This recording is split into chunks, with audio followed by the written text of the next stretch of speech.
it's an old story from a long time ago, and a lot of people have retold this story in a little bit different of a way. You just said it's blue. Why is there fruits in this? And this book was actually given to me by one of my students a long time ago. Her name was Kelsey Blatchford. And does anybody know who Mrs. Blatchford is? Yes. She came in here the other day. She's our speech teacher here. It was her daughter. So Kelsey gave me the book for Christmas. Okay, this will tell us a little bit about stone soup. It says stone soup is a popular European folk tale that has been told and retold for centuries. Centuries is many, many years. In the French version, which is this version right here, the travelers are cast as soldiers, and the townspeople are fearful of being generous because of the ravages of war. In Sweden, the story features a tramp who teaches a stingy old woman generosity by using a nail to start a scrumptious nail broth. In the Russian version, an axe serves as the soup starter. Everywhere the tale is told, the plot ends with the optimistic realization that when each person makes a small contribution, the collective impact can be huge. So everybody brought a small thing with them to put in our soup today, didn't they? And that's what this story is about how if everybody works together and brings something, we can make something big from it, can't we? This contemporary version of stone soup takes place in a village located anywhere that people learn about the pleasures of sharing. So we could pretend like this is Big Rapids that it's happening in. There was once a comfortable little village nestled in the mountains. The people who lived there had more than enough to keep themselves content. One day, 2 travelers came along. Their coats were tattered, their hats were torn. Their dusty shoes had holes in their soles. Do any of you have holes in your soles? No, they had it rough, didn't they? They had holes in their shoes. Hungry and tired, one traveler said to the other, "Surely someone here can spare a bit of food." Do you think somebody's going to share their food with them? Yeah.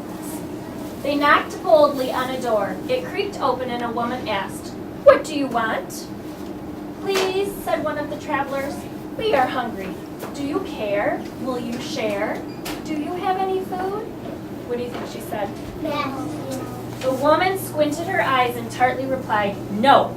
She quickly slammed the door shut. The travelers walked a little farther down the road and knocked on another door. A young boy answered. His chocolate brown eyes were sweet. "Good day," he said shyly. "What do you want?" "Please," said one of the travelers, "we are hungry. Do you care? Will you share? Do you have any food?" The boy replied, "There is no food here," and closed the door. Is anybody sharing with them? The travelers wandered wearily through the village, knocking on every door. But everywhere they heard, "I don't care, I won't share, there is no food." Are they being very nice? No. They sat to rest beside a well. One traveler sighed and clutched his empty belly. He said, "If there is really no food in this elegant little village, then the people who live here are in greater need than we are. We should make them our magical soup." The 2 travelers climbed up on the edge of the well and shouted, "We are master cooks. If anyone in this town has a big black pot, we will make the most delicious soup anyone ever tasted." A door slowly opened. A round man emerged carrying a gigantic black pot. Ooh, look how big it is. "I love to eat," he said. "Here's a pot. Let me see what 2 master cooks can do with it." "Watch and see," said one traveler with glee. The travelers filled the pot with cold water and built a fire. Soon the flames licked the sides of the pot and billows of steam rose into the air. Curious people began to gather. "What is happening?" the townspeople asked. "We are making an unusual soup," said one of the travelers. "It requires a special magical ingredient. I am certain we will find it in this town." Boys. All the eyes in the crowd watched as one of the travelers reached down and picked up an ordinary stone. He tossed it into the pot with a splash. "We're making stone soup," he said. It will be nutritious, delicious, incredible, and edible. But it would taste better, he paused and sighed, if only we had a carrot. Where would we find a carrot in this town? The other traveler asked. We knocked on every door, and everywhere we heard, I don't care, I won't share, there is no food. Then perhaps we cannot make the delicious soup after all, they both announced with a sad shrug of their shoulders and began to turn away. A child timidly raised her hand and said, Wait, I might have a small carrot. Excellent, shouted the travelers. Bring what you've got, put it in the pot. We're making stone soup. This magical soup would taste even better if we had a potato, they added. A deep voice in the back of the crowd called out, I have a potato. Wonderful, shouted the travelers. Bring what you've got, put it in the pot. We're making Stone soup.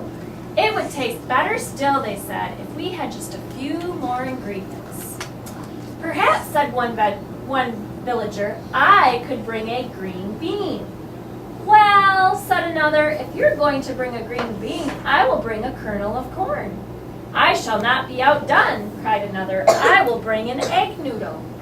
One by one, voices announced, I will bring a slice of celery. I will bring a pinch of pepper. I can bring a sprig of parsley. I might have a tiny turnip. Well, why are we waiting? Cried the villagers. Bring what you've got. Put it in the pot. We're making Stone soup. Everyone in the town ran home to bring one small thing to put in the pot. Food flew through the air and landed with splashes in the growing soup.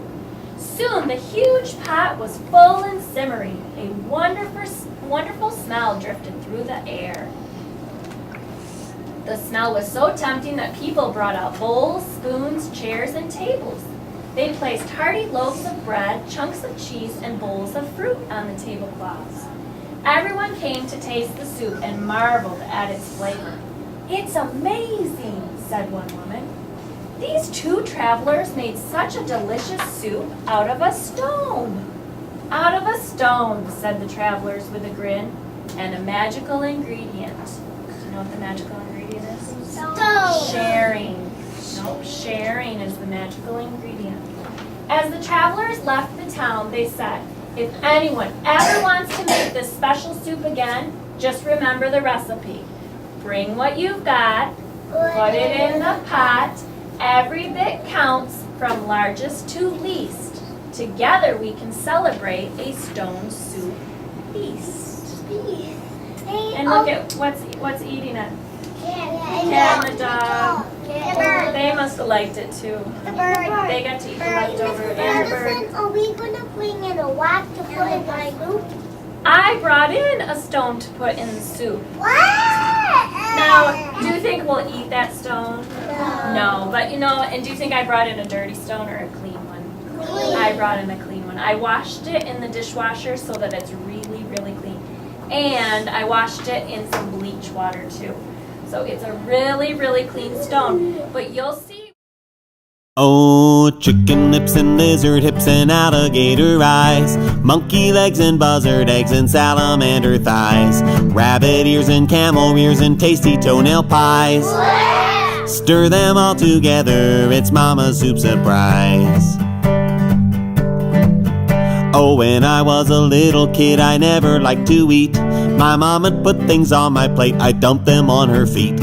Then one day she made this soup, I ate it all in bed.